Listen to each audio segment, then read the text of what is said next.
تفقهوا في الحلال والحرام وإلا أنتم أعراب. اذان و اقامت نہیں کہتا تو اس کی نماز شرعاً درست ہے کہ اللہ تبارک و تعالی اس کی ابتدا میں 2 صف ملائکہ کی نماز کے لیے بھیج دیتا ہے. شمال و جنوباً، شمال و جنوب کی صف کی لمبائی کا سوائے خدا کے کسی کو علم ہی نہیں. میں نے نہیں کہی تو وہ نماز توڑ سکتا نہیں ہے. ہر نماز کے لیے اذان سنت ہے، ہر نماز کے لیے اقامت بھی سنت ہے. اذان اور اقامت کرنے سے باقی لوگوں کا جو ثواب ضائع ہوگا اس کا ذمہ دار یہ ہے. اب ہماری نماز صبح پہ نماز عید جتنے بندے ہو گئے اس دن ہماری قوم جاگ جائے گی. اذان و اقامت کہنے سے جنات اور جادوگروں کا اثر ختم ہو جاتا ہے.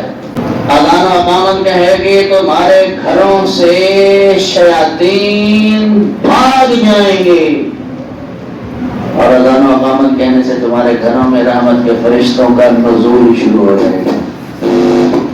اذان و اقامت کہنے سے تمہارے رزق میں برکت ہو.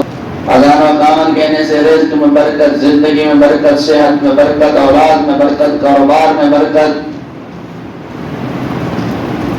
فرمایا جو جانور راؤنڈ ہو رہا ہو اس کے دائیں کان میں اذان اور بائیں میں اقامت پڑھو، وہ جانور اور گھوڑا بھی راؤنڈ ہو جائے گا. اس عمل کی تفقهوا في الحلال والحرام وإلا أنتم أعراب محمد وآل محمد صلوات.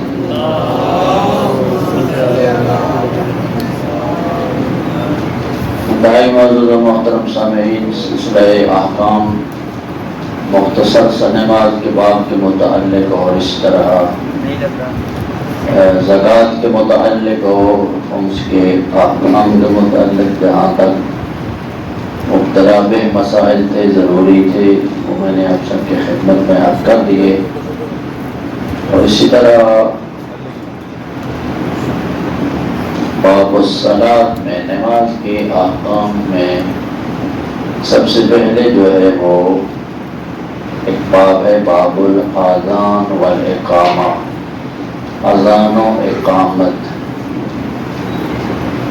اذان و اقامت کے متعلق سب سے پہلا حکم شرعی یہ ہے کہ اذان و اقامت سوائے نماز پنجگانہ کے باقی کسی بھی نماز کے لیے اس کا کہنا جائز نہیں ہے. یعنی نماز صبح ہے، ظہر ہے، عصر ہے، مغرب ہو، عشاء ہے، ان نمازوں کے علاوہ کسی نماز کے لیے بھی اذان اور اقامت کا کہنا درست نہیں ہے. جبکہ اذان و اقامت ہے، اللہ اکبر کی اس میں صدا ہے، اسی طرح شہادت پیغمبر خدا کی رسالت و نبوت کی گواہی ہے، حی علی الصلاح حی علی الفلاح بہترین کلمات ہیں. مگر جب اسی اذان و اقامت کو آپ نماز پنجگانہ کے علاوہ کسی اور نماز کے لیے کہیں گے تو بجائے ثواب کے الٹا انسان کو اس کا گناہ ملے گا. اس سے پتہ چلتا ہے کہ جو حکم شرعی جہاں پہ ہے اس کو ادھر اور ادھر کرنا کسی کی اتھارٹی نہیں ہے. اس کو اسی مقام اور اسی حکم کے مطابق انجام دینا عبادت کہلاتا ہے، اور اپنی اس میں مرضی داخل کرنے سے وہی عمل انسان کا گناہ میں شمار ہوتا ہے. لہذا اذان و اقامت کس نماز کے لیے کہنا حکم حکم شرعی ہے نماز پنجگانہ کے لیے. نماز پنجگانہ کے علاوہ کسی نماز کے لیے اذان و اقامت کا کہنا درست یعنی اسی طرح واجب نمازیں اور بہت ساری ہیں. نماز طواف ہے, نماز آیات ہے, نماز میت ہے, نماز منت ہے وغیرہ وغیرہ. آپ کسی بھی اور فریضہ نماز کے لیے آپ اذان و اقامت نہیں کہہ سکتے سوائے نماز پنجگانہ کے. مسئلہ حل ہوا ہے کہ نہیں ہوا؟ جی, کس نماز کے لیے اذان و اقامت کہنا درست ہے؟ نماز. اس کے علاوہ کسی نماز کے لیے کہنا درست نہیں ہے. یعنی اس کے علاوہ اگر کوئی کسی اور نماز کے لیے اذان و اقامت کہے گا تو گناہ گار ہوگا. کیا وجہ ہے؟ چونکہ وہ اس میں اپنی مرضی کو داخل کر رہا ہے. لہذا شریعت یا اللہ کی عبادت مرضی کا نام نہیں ہے, اللہ کے حکم کی اطاعت کا نام عبادت ہے.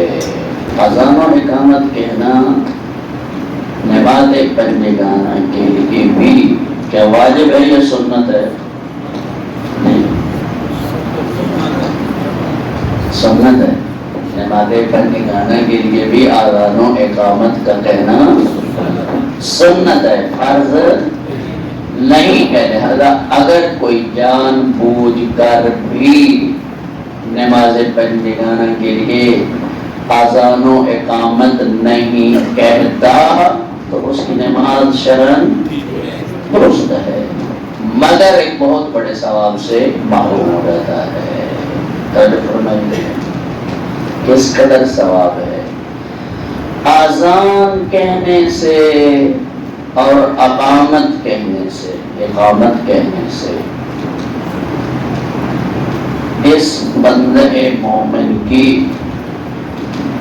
روحانی اس قدر ترقی اور اس قدر روحانی اعتبار سے یہ مومن اذان و اقامت کہنے سے بلند ہو جاتا ہے, خدا کے نزدیک چلا جاتا ہے کہ اللہ تبارک و تعالی اس کی ابتدا میں 2 صف ملائکہ کی نماز کے لیے بھیج دیتا ہے. اگر کوئی بندہ اذان و اقامت کہہ کے نماز پڑھتا ہے تو یہ پھر اگر تنہائی میں بھی نماز پڑھ رہا ہے تو اس کی ابتدا میں باقاعدہ ملائکہ آ کر نماز پڑھتے ہیں. کتنی صفیں؟ جی 2 صفیں. اور ان کی شمال و جنوباً, شمال و جنوب کی صف کی لمبائی کا سوائے خدا کے کسی کو علم ہی نہیں.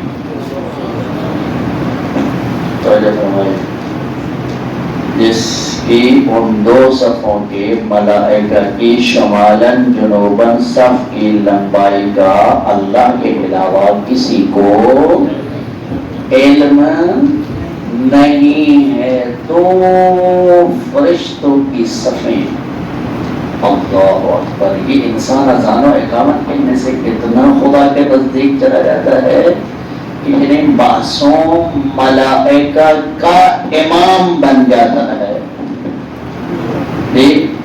معصوم فرشتوں کا امام بن جاتا ہے اذان و اقامت کہنے سے. اگر صرف اذان کہے گا اقامت نہیں کہا تو 1 صف, اگر صرف اقامت کہے گا اذان نہیں کہے گا تو 1 صف, اگر اذان و اقامت دونوں کو پڑھ کر نماز پڑھے گا تو اس کے پیچھے کتنی 2 صفیں, اور وہ بھی فرشتوں کی, ملائکہ کی. یعنی یہ تنہائی میں پھر نماز نہیں پڑھ رہا. لہذا اذان و اقامت کہنے والا تنہائی میں بھی نماز پڑھے گا تو گویا وہ جماعت کے ساتھ نماز پڑھ رہا ہے, گویا وہ جماعت کے ساتھ نماز پڑھ رہا ہے. اذان و اقامت کہنے والا انسان خدا کا مقرر ترین انسان بن جاتا ہے. مقرر ترین انسان ہے اذان و اقامت. نماز جب انسان شروع کر لیتا ہے نا, نماز انسان شروع کرنے سے اس کو توڑ نہیں سکتا، اس نماز کا توڑنا حرام ہے۔ نماز شروع کر دی، اس کا توڑنا حرام ہے۔ مگر کسی نے اذان و اقامت نہیں پڑھی، نماز شروع کر دی، یاد آئی کہ میں نے نماز اذان و اقامت نہیں کہی، تو اس اذان و اقامت کا اتنا ثواب ہے کہ جس کی حصول کے لیے شریعت کہتی ہے کہ نماز توڑ کر دوبارہ اذان و اقامت کہہ کے نماز شروع کرو۔ ویسے نماز کا توڑنا حرام ہے۔ چند ایک مقامات میں سوائے اس کے، یعنی ان سے ایک مقام یہ ہے کہ اذان و اقامت اگر کسی بندے نے نہیں کہی تو وہ نماز توڑ سکتا۔ اسی طرح مثلا کوئی قرض خواہ آ کر بیٹھ گیا ہے اور اس کو پتا ہے کہ وہ قرض لینے والا میری انتظار میں بیٹھا ہوا ہے، ویسے نماز کا توڑنا حرام ہے، اور اس قرض خواہ کی انتظار کو مد نظر رکھتے ہوئے یہ نماز توڑ سکتا ہے اور اس کا قرض ادا کرے اور پھر بعد میں اپنی نماز کو شروع کرے۔ اسی طرح اذان و اقامت کسی بندے نے نہیں کہی تو نماز شروع ہو گئی، اور اس کا کیا ہے کہ یہ نماز کو توڑ کر دوبارہ سے اذان و اقامت کہہ کر نماز پڑھے تو اس کا نماز کا توڑنا یہاں پہ حرام بھی نہیں ہے۔ اللہ اکبر۔ اذان و اقامت ایک ایسا عمل ہے کہ جس کا ثواب بے پایان ہے، جس کا حساب، جس کا عدل، جس کی نیکیاں یا جس کا ثواب اللہ کے علاوہ کسی کے علم میں نہیں ہے۔ ہر نماز کے لیے اذان سنت ہے، ہر نماز کے لیے اقامت بھی سنت ہے۔ ہم کیا کرتے ہیں، نماز مغرب کے لیے اذان دی، نماز عشاء کے لیے اذان نہیں دی۔ اس کا کیا ہے، اگر دو نمازیں آپ نے اکٹھی پڑھنا ہے تو ایک نماز کے لیے اگر آپ اذان دے دیتے ہیں تو دوسری سے اذان ساکت ہو جاتی ہے، دوسری سے ساکت ہو جاتی ہے۔ ساکت کا معنی یہ نہیں ہے کہ آپ دے نہیں سکتے، دے سکتے ہیں مگر نہ دیں تو آپ کو وہ ثواب اذان کا مل جائے گا، وہ آپ کو اسی اذان والا نماز مغرب والا عشاء کے لیے بھی ثواب مل جائے گا۔ اور اگر ایک بندہ اذان دے دے تو باقی لوگوں سے بھی وہ ساکت ہو جاتی ہے، ہر ایک کے لیے پھر اس اذان کا دینا سنت نہیں ہوتا۔ سب کے لیے اذان کا ثواب الگ الگ لوگوں کو مل جاتا ہے، جو اذان توجہ سے سماعت کریں، جو حضرات بھی اذان کو توجہ کے ساتھ سماعت کرے گی اور ہر ایک میں سے ہر ایک کو اذان دینے کا ثواب مل جائے گا، اگرچہ اذان نہ بھی دے۔ اسی طرح اقامت ایک بندہ پوری نماز سے کھڑے ہو کر جماعت میں دے دیتا ہے، اقامت پڑھ دیتا ہے، تو ہر نمازی کو الگ الگ اقامت کا ثواب مل جاتا ہے۔ اب شرط کیا ہے؟ شرط یہ ہے کہ اذان کہنے والے کی اذان درست ہو، اقامت کہنے والے کی اقامت درست ہو۔ اگر اذان و اقامت درست نہیں ہے، اس نے اذان و اقامت درست کرنے کی کوشش بھی نہیں کی، اگر یہ اذان دے گا یا اقامت پڑھے گا تو اس کے غلط اذان اور اقامت کہنے سے باقی لوگوں کا جو ثواب ضائع ہوگا اس کا ذمہ دار یہ فرمائیے۔ مثلا اذان دینے کا لوگوں کو بڑا شوق ہوتا ہے، اقامت کہنے کا بھی انسان لوگوں کو بڑا شوق یہ ہے کہ جو اقامت پڑھنے والا ہے وہ سارے نمازیوں کا وکیل ہے۔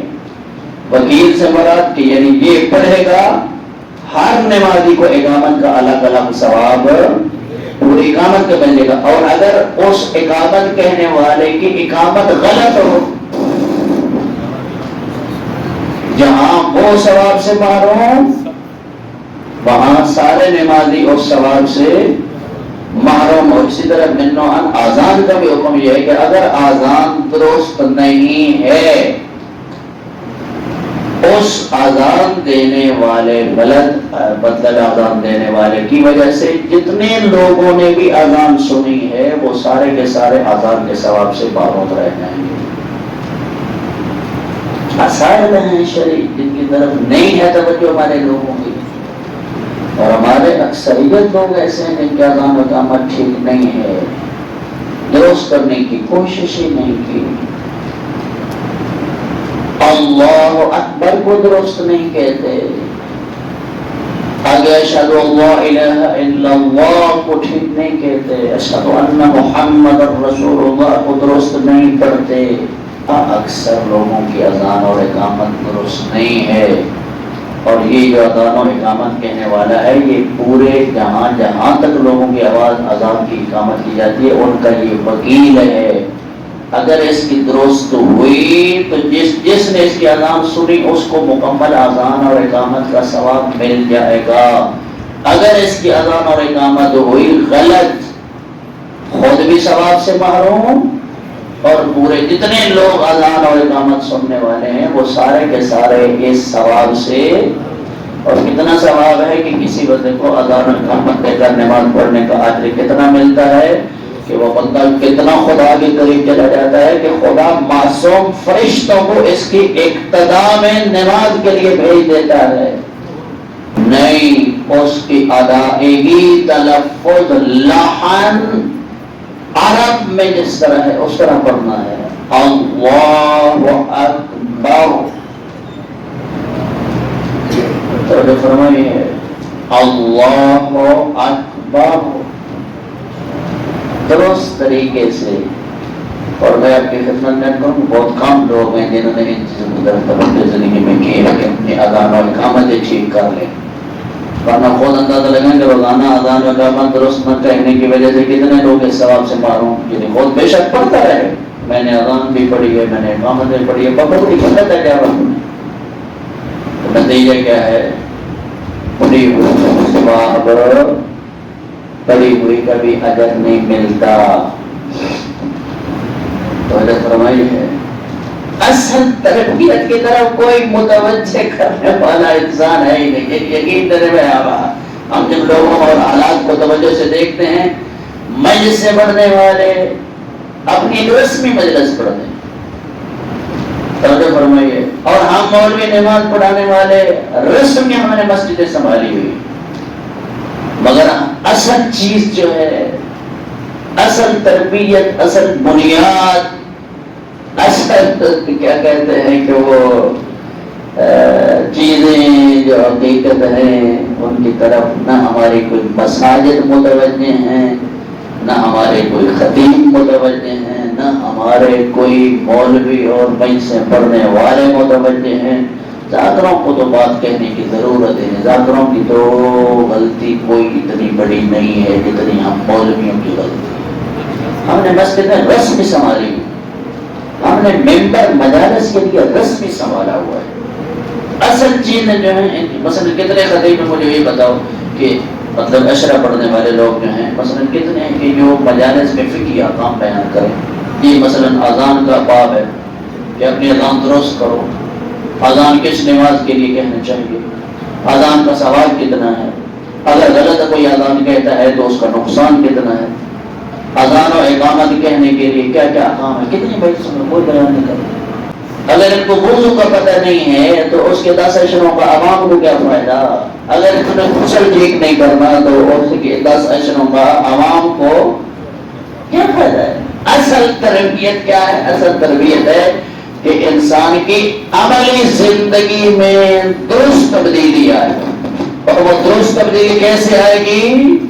جب ہر بندہ، بچہ ہے، جوان ہے، بوڑھا ہے، وہ اپنے عمل کی خود تربیت کرنے کی کوشش کرے، خود درست کرنے کی کوشش کرے. مثلا ابھی تک یہاں پہ میں 21 سالوں میں کوئی مطلب ہی نہیں آیا جو کہے کہ میں اپنی اذان آپ کو سنانا چاہتا ہوں، میری اذان ٹھیک کر دو. میں اپنی اقامت سنانا چاہتا ہوں، میری اقامت ٹھیک کر دو. میں اپنی نماز سنانا چاہتا ہوں، میری نماز ٹھیک کر دو. بڑے بڑے بزرگ میرے پاس بیٹھنے والے ان چیزوں کی طرف. اصل تربیت یہ ہے جس کی طرف یعنی یہاں سے کام شروع ہوتا ہے، پھر قومیں بنتی ہیں۔ جس طرح میں نے جمعہ میں بھی عرض کیا تھا کہ جب ہماری نماز صبح پہ نماز عید جتنے بندے ہو گئے، اس دن ہماری قوم جاگ جائے گی۔ نماز صبح فرض ہے، نماز عید ہم فرائض کو چھوڑ کر واجبات کو، اور اکثریت ہمارے ایسے نماز عید کے ہوتے ہیں جنہوں نے نماز صبح پڑھی ہو۔ اب یہ چیزیں ان کو باہر کس نے کروانی ہے کہ نماز صبح کیا ہے اور نماز عید کیا ہے؟ مولوی نے کروانی، مسجد نے کروانی ہے، خطیب نے کروانی ہے، مقرر واعظ نے کروانی ہے۔ مگر ہم آتے ہیں اپنی ایک رسمی مجلس پڑھی، تھوڑی دیر فضائل پڑھے، تھوڑی دیر مسائل پڑھے، جائیں قوم جائیں جنت میں ہے، جہنم میں میرے پیسے کھڑے جیب کبھی تو میں جاتا ہے نہیں۔ اصل تربیت پڑھے مسائل کیا جائے۔ تو بہرحال نماز بندگانہ کے علاوہ کسی نماز کے لیے اذان و اقامت کہنا درست، اور اذان و اقامت کا ثواب اتنا ہے، اور اس کو درست کرنا چاہیے، درست کرنا چاہیے، اور کوشش کریں اپنی اذان و اقامت درست کریں، اپنی نماز کی تلفظ کو درست کریں، اور یہ بغیر سیکھے، بغیر پڑھے، بغیر کسی کے سنائے خود بخود درست نہیں ہو جاتے۔ بہت سارے عوامی لوگ ہیں، وہ کہتے ہیں کہ وہ فلانے مولوی پیچھے سے نماز پڑھی تھی، قرات تجوید درست نہیں، آپس پڑھی کوئی نہیں۔ ہمارے لوگ سمجھتے ہیں کہ درست سونی سرد نال پڑھی ہوئی جی نماز ہے، این قرات تجوید کے مطابق ہے۔ بھئی سر کے ساتھ پڑھنا کہاں حکم ہے؟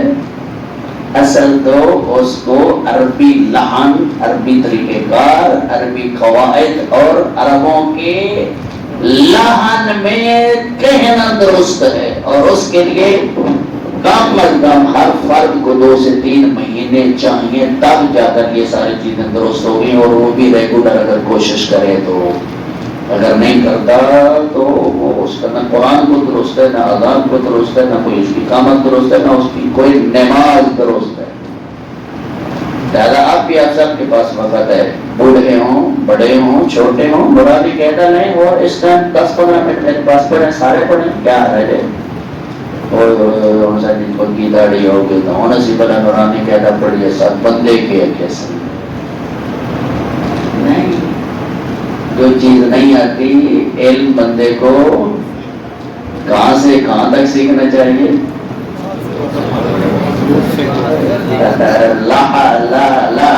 مہد سے لے کر لحد تک، اطلب العلم فریضۃ، ٹھیک ہو گیا جی؟ علم کو تم اطلب العلم من المہد الی لحد، حدیث ہے، ٹھیک ہے؟ طلب العلم فریضۃ، علم کو حاصل کرنا کون سا علم فرض ہے؟ یہ علم فرض ہے۔ کیمسٹری کا علم حاصل کرنا فرض نہیں ہے، سائنسدان بننا فرض نہیں ہے۔ کون سا علم حاصل کرنا فرض ہے؟ فقہ، کہ اذان ٹھیک ہو، اقامت ٹھیک ہو، وضو ٹھیک ہو، غسل ٹھیک ہو، نماز ٹھیک ہو، بندہ جو عمل انجام دے وہ درست ہو، اور وہ بغیر درست کیے انسان کا اذان و اقامت کہنے سے جنات اور جادوگروں کا اثر ختم ہو جاتا ہے۔ اگر کسی کے گھر میں کئی ایسی چیزیں ہیں، کسی جادوگر یا کسی عامل کے ہاں پیسے ضائع کرنے کی ضرورت، معصوم نے فرمایا اپنے گھر میں کھڑے ہو جاؤ اور اپنے گھر والوں کی کانوں تک مکمل بلند آواز سے صبح، ظہر، مغرب، عشاء کے لیے اذان سناؤ، آپ کے گھر سے جادو ٹونے کا اثر ختم ہو جائے گا۔ اذان و اقامت کہے گی تو تمہارے گھروں سے شیاطین بھاگ جائیں گے، اور اذان و اقامت کہنے سے تمہارے گھروں میں رحمت کے فرشتوں کا نزول شروع ہو جائے گا۔ اذان و اقامت کہنے سے تمہارے رزق میں برکت ہو، اذان و اقامت کہنے سے رزق میں برکت، زندگی میں برکت، صحت میں برکت، اولاد میں برکت، کاروبار میں برکت۔ فرمایا جو جانور راؤنڈ ہو رہا ہو اس کے دائیں کان میں اذان اور بائیں میں اقامت پڑھو، وہ جانور اور گھوڑا بھی رام ہو جائے گا۔ اس عمل کی اتنی برکتیں ہیں، اتنی برکتیں، اتنی رحمتیں، اتنی نیکیاں، اور اتنا اجر ہوتے ہوئے بھی ہم اگر اس کو درست نہ کریں۔ بالکل سنت عمل ہر ایک کے لیے سنت ہوتا ہے، مردوں کے لیے بھی، عورتوں کے لیے بھی، لیکن اذان و اقامت کا وہ ثواب اور تاکید جو مردوں کے لیے ہے وہ خواتین کے لیے نہیں ہے۔ اگرچہ اذان و اقامت عورت بھی کہے گی تو اس کو ثواب ملے گا، مگر اگر اس کی آواز کسی مہمان کے کانوں تک چلی جائے گی تو اس کا وہ ثواب ضائع نہیں بلکہ وہ اس کا عمل حرام ہو جائے۔ قضا نمازوں کے لیے بھی، یعنی قضا نمازیں بھی نماز پنجگانہ میں آتی ہیں، یعنی نماز پنجگانہ میں بھی قضا نمازیں آتی ہیں، لہذا قضا نمازوں کے لیے بھی ہم جہاں پہ جب 23 کی رات کو جماعت کراتے ہیں تو ہر نماز کے لیے اقامت کہتے ہیں، اگرچہ قضا نمازوں کے لیے اذان نہیں ہے، صرف اقامت۔ والدین کی ہیں، بہن بھائیوں کی ہیں، کسی رشتہ دار کی ہیں، کسی کی بھی ہے، جس کی بھی آپ مطلب قضا نماز پڑھنا چاہیں گے تو ہر نماز کے لیے ایک اقامت پڑھیں گے تو بہت زیادہ ثواب ملے گا۔ لیکن کسی کی جب آپ پڑھ رہے ہوں گے نا نماز، آپ نے انہیں کی ہی نیابت میں کہ اس اقامت کی نیت کرنی ہے کہ اسی کی نیابت میں جس کی نماز قضا پڑھ رہا ہوں اسی کی نیابت میں اقامت پڑھ رہا ہوں، آپ کو بھی اقامت کا ثواب ملے گا اس پڑھنے والے کو۔ اقامت اور بہت سارے امور کے لیے دی جا سکتی ہیں، مثلاً گھر میں خیر و برکت کے لیے، شیاطین کے شر سے دوری کے لیے، توجہ فرمائیے، اور اسی طرح جادو سے ان چیزوں کے اثرات کو ختم کرنے کے لیے، یا کوئی حیوان ہے جو رام نہیں ہو رہا مطلب ہے اس کو رام کرنے کے لیے یہ چیزیں الگ الگ ہوں، لیکن نمازوں میں سے صرف نماز پنجگانہ کی اذان و اقامت کہیں گے، اس کے علاوہ کسی اور نماز کے لیے اذان و اقامت آپ نہیں کہہ سکتے۔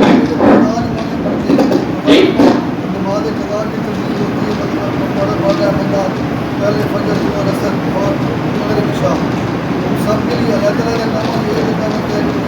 اقامت تو ہر نماز کے لیے الگ الگ ہے۔ اگر آپ نماز صبح کی اقامت کہیں گے تو نماز صبح کے لیے آپ کو اقامت کا ثواب مل جائے گا، اگر اس کے ساتھ ٹو چین آپ ظہر کر لیں اقامت نہیں پڑھیں گے تو ظہر کی نماز کے لیے آپ کو اقامت کا ثواب نہیں ملے گا، کیونکہ ہر نماز میں اقامت کی نیت بھی الگ الگ کرنی ہے کہ میں نماز مغرب کے لیے اقامت پڑھ رہا ہوں یا نماز عشاء کے لیے پڑھ رہا ہوں۔ اگر آپ نماز عشاء کے لیے اقامت پڑھیں اور شروع نماز مغرب کریں تو آپ کی وہ اقامت ایسے ہی ہوا میں چلی جائے گی، یعنی پڑھ آپ نماز مغرب رہے ہیں، اقامت آپ نے کس لیے کہی؟ عشاء کے لیے، وہ درست نہیں ہے۔ اسی طرح ہی ہے، اسی طرح ترتیب سے صبح کی آپ نماز قضا کرنا چاہیں گے تو وہاں پہ صبح کے لیے اقامت کہیں گے، ظہر کے لیے قضا کرنا چاہیں گے تو ظہر کے لیے اقامت کہیں گے، عصر کی قضا کرنے کے لیے عصر کی اقامت کہیں گے، الگ الگ نماز کی الگ الگ اقامت کی مقدار کو کرنا پڑے گی۔